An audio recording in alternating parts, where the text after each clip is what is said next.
అయితే సింగర్ సునీత గారి పైన మీ ఒపీనియన్ ఏంటి?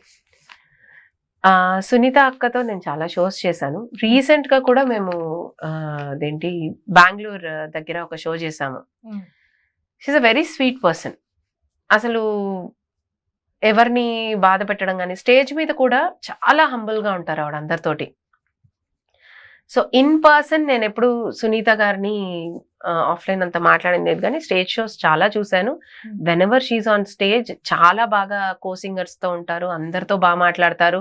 అందరికీ ఈక్వల్ రెస్పెక్ట్ ఇస్తారు. ఈ ఇంక్లూడింగ్ మ్యూజిషియన్స్.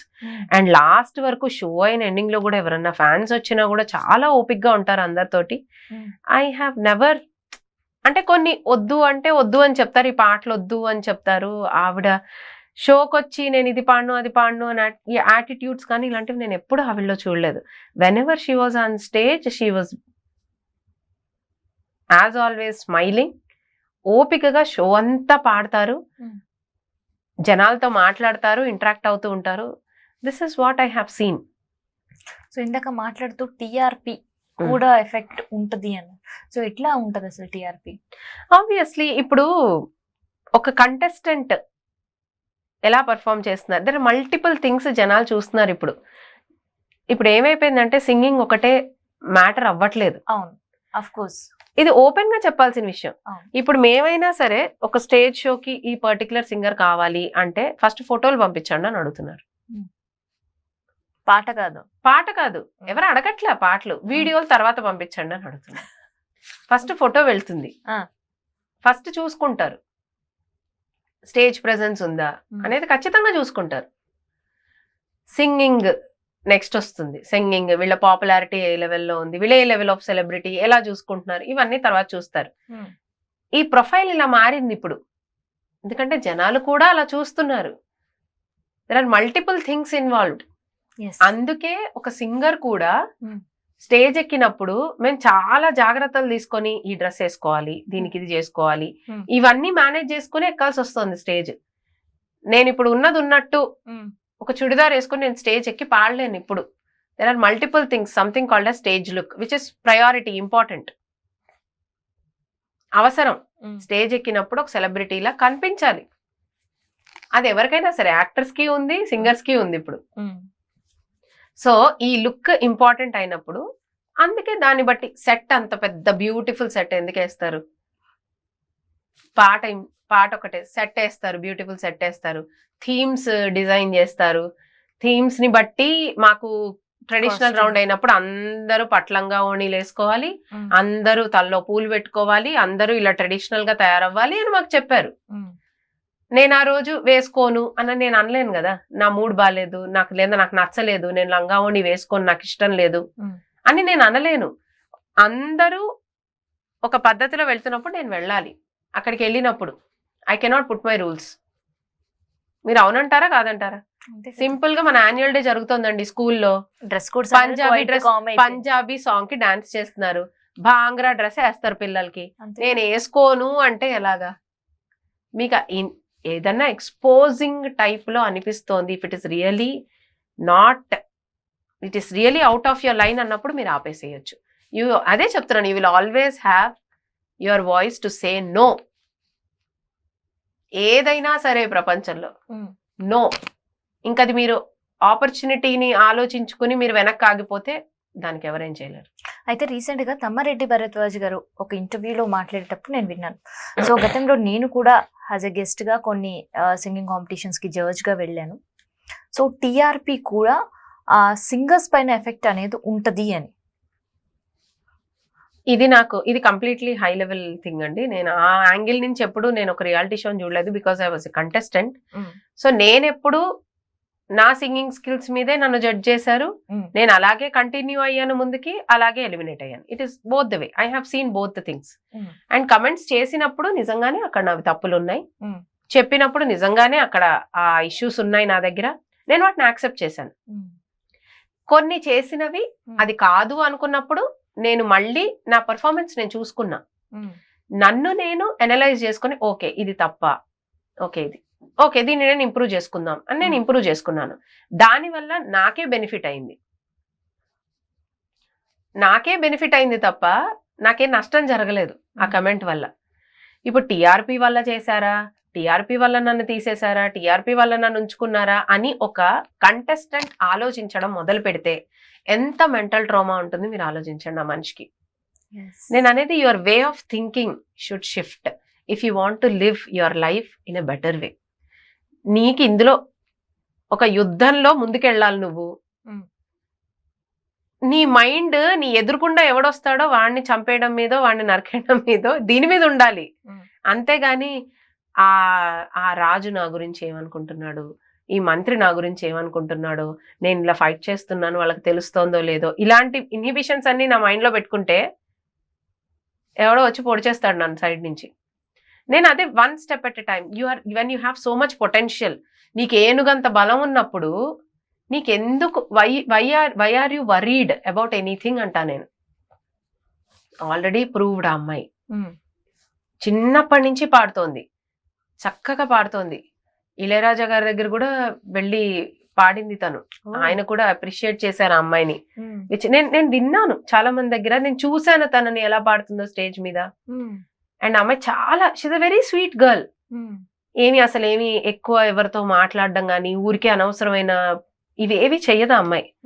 ఐ నో చాలా డీప్ గా హర్ట్ అయింది అనే విషయం నాకు నిజంగా అర్థమవుతుందండి. నేను కూడా చాలా బాధపడ్డాను తన ఇది విన్న తర్వాత. అదే నేను చెప్తున్నాను, నీ లైఫ్ నీది. సో అవన్నిటినీ నువ్వు వేరే వాళ్ళకి పాజిటివ్ గా ఐ ఫేస్ దిస్, మీరు ఈ టైంలో ఇలా ఫీల్ అవ్వకండి, ముందుకెళ్ళండి లైఫ్ లో. అన్ఫార్చునేట్ సిచ్యువేషన్స్ జరుగుతాయండి ప్రతి ఒక్కళ్ళ లైఫ్ లో. అవి జరిగాయి అని నాకు తెలియదు కాబట్టి నేను చెప్పలేను, కానీ జరిగుంటే దాని నుంచి మూవ్ ఆన్ అయిపోవాలి. ఇండస్ట్రీలో మీరు ఏదన్నా దెబ్బ తగిలితే మూవ్ ఆన్ అవ్వడం ఇంపార్టెంట్. ఇండస్ట్రీలో అక్కడ ఆగారా మీ కెరీర్ ఆగిపోతుంది, ఖచ్చితంగా ఆగిపోతుంది.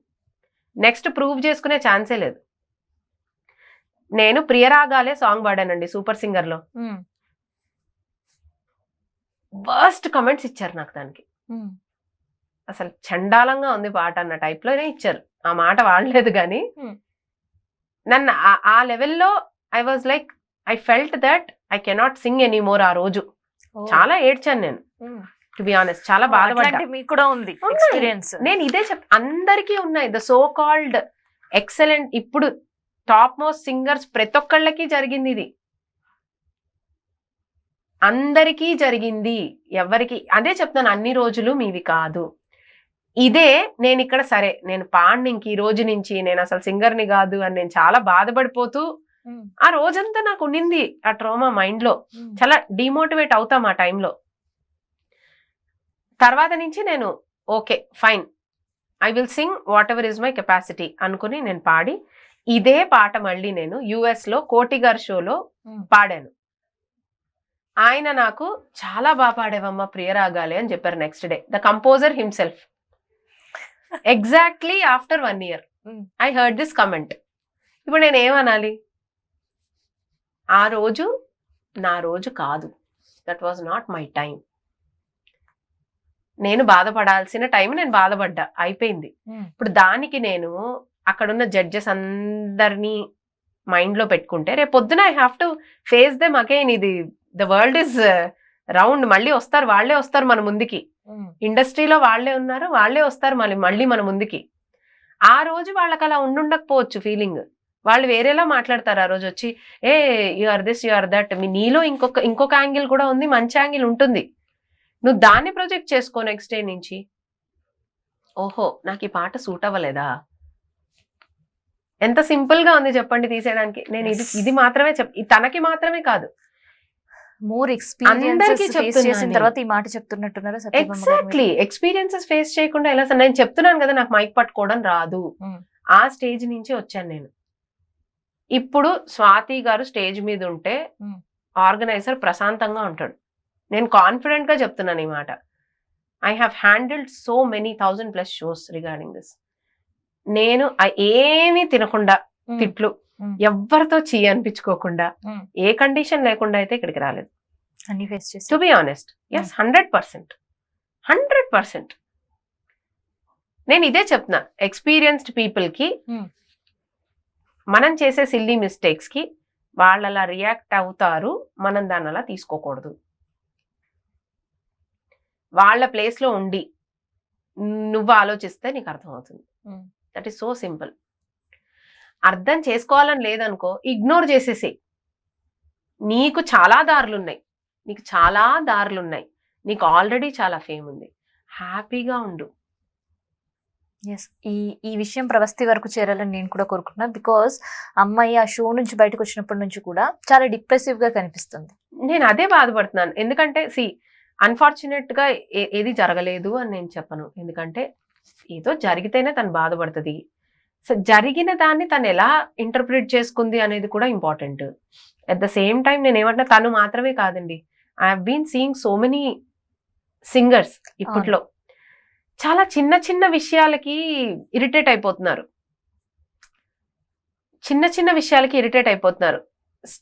నీకేంటి ఇంపార్టెంట్ అది చేసుకో. మిగతా విషయాలన్నిటికీ ఇప్పుడు నేను ఇది కదా, నాతో ఏంటి వీళ్ళు ఇలా మాట్లాడుతున్నారు, నేను ఇది కదా సాధించాను, వీళ్ళెందుకు నాతో ఇలా మాట్లాడుతున్నారు, వాళ్ళకి ఇది లేదా, రెస్పెక్ట్ఫుల్ గా మాట్లాడడం రాదా అని హర్ట్ అయిపోవడం. అది వద్దంటాను నేను. ఎందుకంటే స్టేజ్ మీద నిన్ను డిసైడ్ చేసేది వీళ్ళెవ్వరూ కాదు, నీకొచ్చే చప్పట్లే నిన్ను మళ్ళీ నెక్స్ట్ టైం ఆ స్టేజ్ మీద నించోబెడతాయి. ఆబ్వియస్లీ 100% ఇదే, ఇంకేది కాదు. జనాలు నువ్వంటే ఇంకా అరే వీళ్ళు కావాలంతే, అరే ఈజ్ ఎక్స్ట్రాడినరీ, ఎక్సలెంట్ అనుకున్న నెక్స్ట్ మినిట్ ఎవరు ఆపగలరు? ఎవ్వరూ ఆపలేరు. ఇది 100% నిజం. స్వాతి గారు, యూఆర్ ఆల్సో మోర్ టాలెంటెడ్. మరి ఎందుకు ఫిలిం ఇండస్ట్రీ వైపు లేకుండా పర్సనల్ ఆల్బమ్స్ చేస్తున్నారు, పర్సనల్ సాంగ్స్ చేస్తున్నారు, ఎందుకట్లా? నేను ఎందుకు ఇండస్ట్రీలో పాడట్లేదు అన్నది. సో నేను actually I have been travelling a lot. ఒక్కసారి నేను సింగింగ్ కెరియర్ స్టార్ట్ చేసిన తర్వాత రికార్డింగ్స్ అంటే ఎస్, నేను రీ రికార్డింగ్స్ కి కానీ చిన్న చిన్న వాటికి వీటన్నిటికీ వెళ్తూ ఉంటాను. బట్ నేను కంప్లీట్ టైం అక్కడ డెడికేట్ చేసేలాగా నేను ఇప్పటిదాకా ఎప్పుడు చేయలేదు. నాకు నా కన్వీనియన్స్ లో వర్క్ చేసుకోవడం అనే ఒక మెంటాలిటీ వచ్చేసింది బేసికలీ. సో అది వచ్చేసిన తర్వాత నేను వెళ్ళి టెస్ట్ ఇద్దాము, పాడదాము, ఇవన్నీ నాకు ఎందుకో ఒక డిఫరెంట్ ట్రాక్ లో నేను వెళ్ళిపోతూ వచ్చా. సింగింగ్ కెరియర్ లోకి వచ్చిన తర్వాత వచ్చి నా ఇండివిజువల్ ఆల్బమ్స్ మీద కాన్సన్ట్రేషన్ పెరిగింది నాకు బాగా. నేనే పాటలు రాసుకోవడం, చేయడం, వాటిని రాయటం కూడా నేనే రాసి కొరియోగ్రాఫ్ చేసుకొని మల్టిపుల్ మొత్తం డైరెక్షన్ కూడా నేనే చేసుకొని అన్ని మల్టిపుల్ చేసేస్తున్నారు కదా. అన్ని అంటే పాటకు సంబంధించినవన్నీ ఇష్టం. నాకు డాన్స్ చాలా ఇష్టం, నాకు లిరిక్స్ చాలా ఇష్టం, నాకు పాడడం చాలా ఇష్టం. నాకు ఎందుకో ఒక కంట్రోల్డ్ ఎన్వైరన్మెంట్ లో నేను పనిచేయలేను. అది నా డ్రాబ్యాక్. అలా నించోపెట్టి ఇలా కర్ర చూపిస్తే నేను చేయలేను. నా ఫ్రీడమ్ నాకు ఉండాలి. నేను ఆ వేలో I'm trying my success. So వెళ్ళి నేను ఒక ఫుల్ డే ఒక రికార్డింగ్ స్టూడియోలో ఉండే పరిస్థితి నాకు ప్రస్తుతానికి లేదు. సో అలా నేను చేయలేకపోయాను. సో లేట్ నైట్స్ కానీ రికార్డింగ్స్ కి వెళ్తాను. ఏదైనా నన్ను ఈ ప్రైవేట్ ఆల్బమ్స్ వాళ్ళు పిలుస్తూ ఉంటారు, నేను వెళ్ళి పాడతాను. అండ్ ఏమైనా రీ రికార్డింగ్స్ అవి ఉన్నప్పుడు పాడతాను. కానీ ఫుల్ టైం దానికి నేను అన్ఫార్చునేట్లీ డెడికేట్ చేయలేకపోయాను. I'm waiting for an opportunity. నేను అడగాలి ఖచ్చితంగా ఈ ఇండస్ట్రీలో. నేను కొంచెం అడగడంలో పోర్, చాలా పోర్. నాకు ఇది కావాలి ప్లీజ్ అని నేను అడగలేకపోతున్నాను. I'm trying, I have to ask. కొంతమందిని లైక్ ద పీపుల్ ఉన్నారు పెద్ద పెద్ద వాళ్ళు, వాళ్ళతో అంతకన్నా నేను మళ్ళీ నాకు ఎందుకో ఇబ్బంది పెడతానేమో, ఇంకొక మెసేజ్ చేస్తే ఏమనుకుంటారు, ఇలాంటి ఇన్హిబిషన్స్ ఎక్కువ నాకు బేసికలీ. అది నా డ్రాబ్యాక్. అందుకని నేను అలా వెళ్లకుండా నా కన్వీనియన్స్ లో I have been doing individual albums అన్నమాట. సో ఇండివిజువల్ ఆల్బమ్స్ లో మీరు రాసి మీరు పాడిన పాట? నేను రాసి నేను పాడిన పాట రామ కోదండ రామ పావన నామ బతుకేంటో చూపినావు భద్రాద్రి రామ, రామ కోదండ రామ పావన నామ మంచి నడకేదో నేర్పినావు శ్రీ రఘురామ అని రాముల వారి పాట ఒకటి రాశాను. సో తర్వాత లవ్ బీట్ అని ఫస్ట్ సాంగ్ నేను రాసింది. అది మా తమ్ముడు మమన్ కుమార్ మీద పిక్చరైజ్ చేసాం. ఓకే. మేల్ సాంగ్ వాడే పాడాడు. సో సో ఆ సాంగ్ ఒకటి నేను రాసింది, మీరే రాశారు? నేనే రాశాను, నేనే కొరియోగ్రఫీ చేశాను, నేనే షూటింగ్. ఫస్ట్ సాంగ్ అది మాది. అదేదో కొంచెం పాడండి కదా.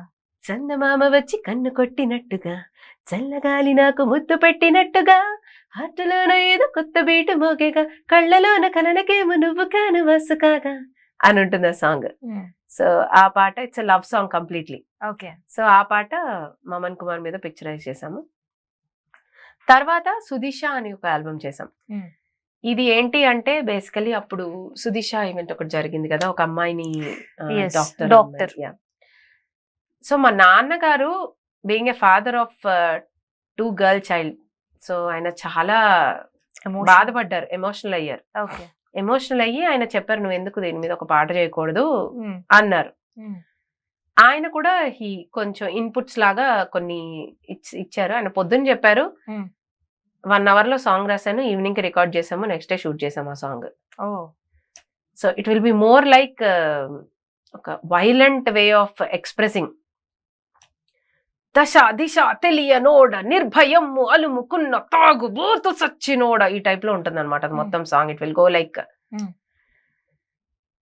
అంటే ఎందుకు అలా చూస్తున్నారు, why you have to see. మాటలు అస్సలు లేదండి, కండిషన్స్ అప్లైడ్ ఇందాకే. ఆ ఫీల్ అంతా పాటలో చెప్పండి అంతే. ఓకే.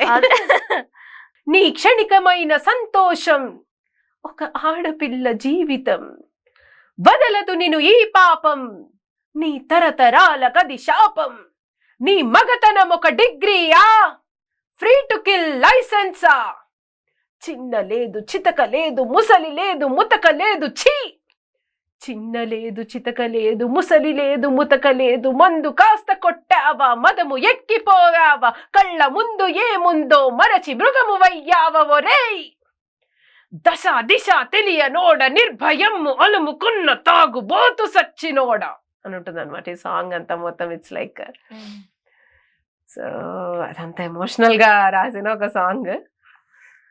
అండ్ ఈ మధ్య కాలంలో ఫోక్ సాంగ్స్ బాగా ట్రెండ్ అవుతున్నాయి. సో అట్లా ఏమైనా ట్రై చేశారు ఎప్పుడైనా? ఒక ఐటమ్ సాంగ్ రాశాను పవన్ కి. డాన్సర్ పవన్ ఉన్నాడు కదా, అక్క నువ్వు నాకు పాట రాయాలి, నువ్వే పాడాలి అని అడిగాడు. సో ఐటమ్ సాంగ్ రాశాను. సో అది ఇప్పుడు ఐటమ్ సాంగ్ వింటాం అనమాట స్వాతి గారు. వింటాను. బుగ్గల్లో ద్రాక్ష రసం, పెదవుల్లో చెరుకు రసం, సొగసేమో నీ కోసం దాచాను లేరా, వయసేమో వెంటపడి కలలే కంగారు పడి, కునికే రానంది మరి ఓ లుక్కు వేయరా, ఓ బుజ్జి బుల్లో డర్రా నా అందగాడ, బంగారు రాజా ముద్దులిస్తవా, మరుమల్లె దండే మెడలో వేస్తావా, ఏ బంగారు రాజా ముద్దులిస్తవా, మరుమల్లె దండే మెడలో వేస్తావా, ఇలా ఉంటుంది ఆ సాంగ్ మొత్తం. సో ఈ ఫ్లోలో వెళ్తుంటుంది ఆ సాంగ్.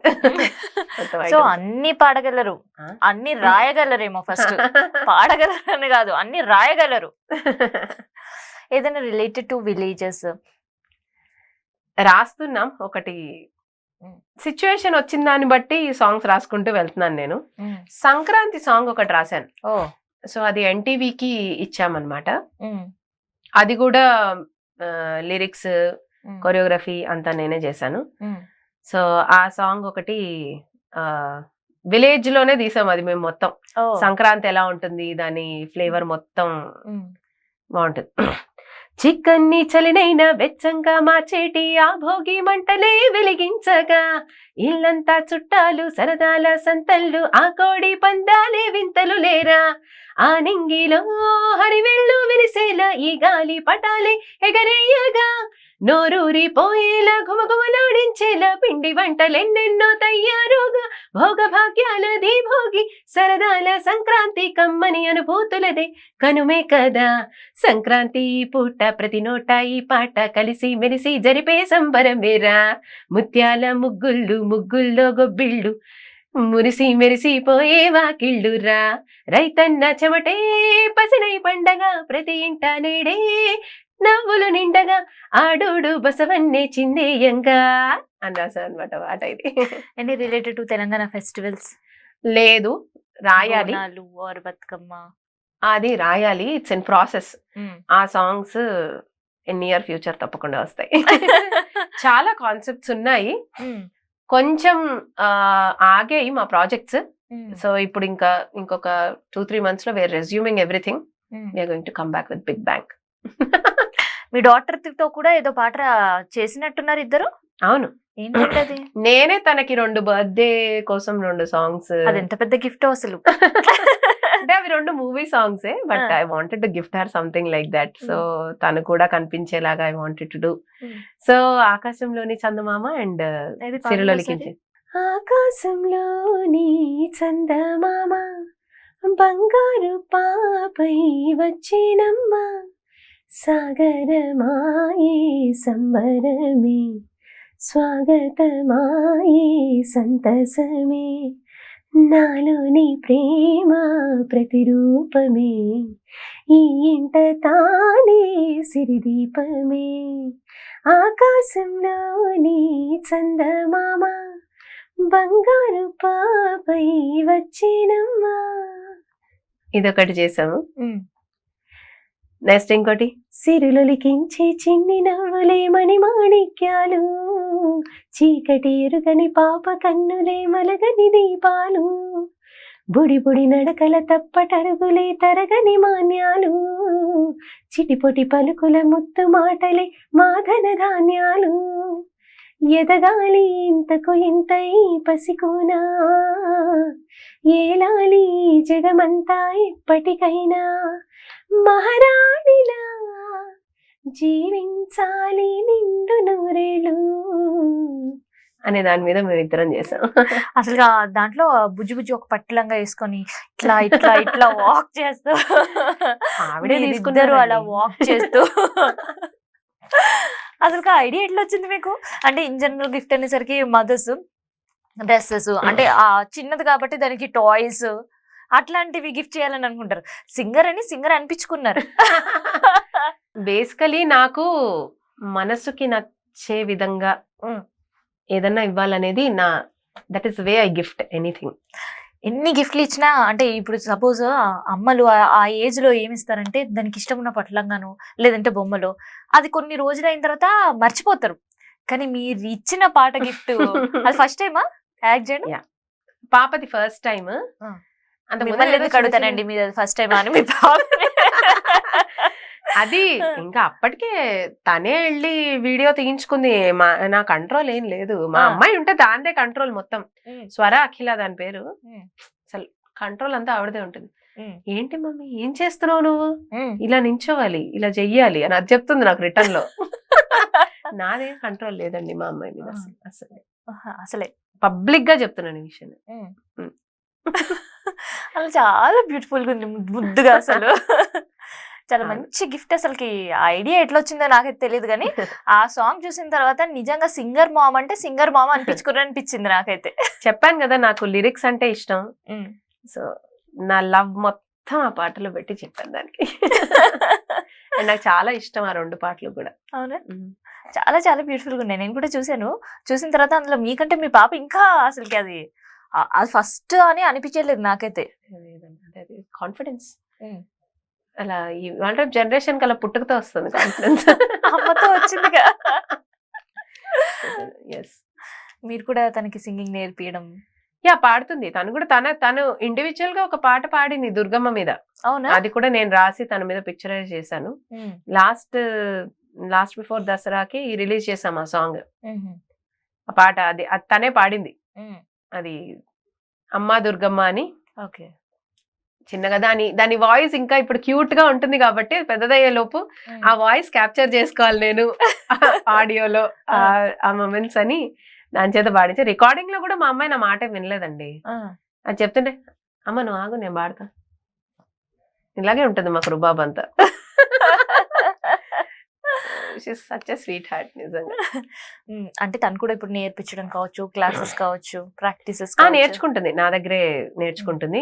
అమ్మ టీచర్ ఇద్దరు ఒకటేనా? అంతే. అంత కుదురుగా నేర్చుకోదు కానీ నేర్చుకుంటుంది నా దగ్గరే.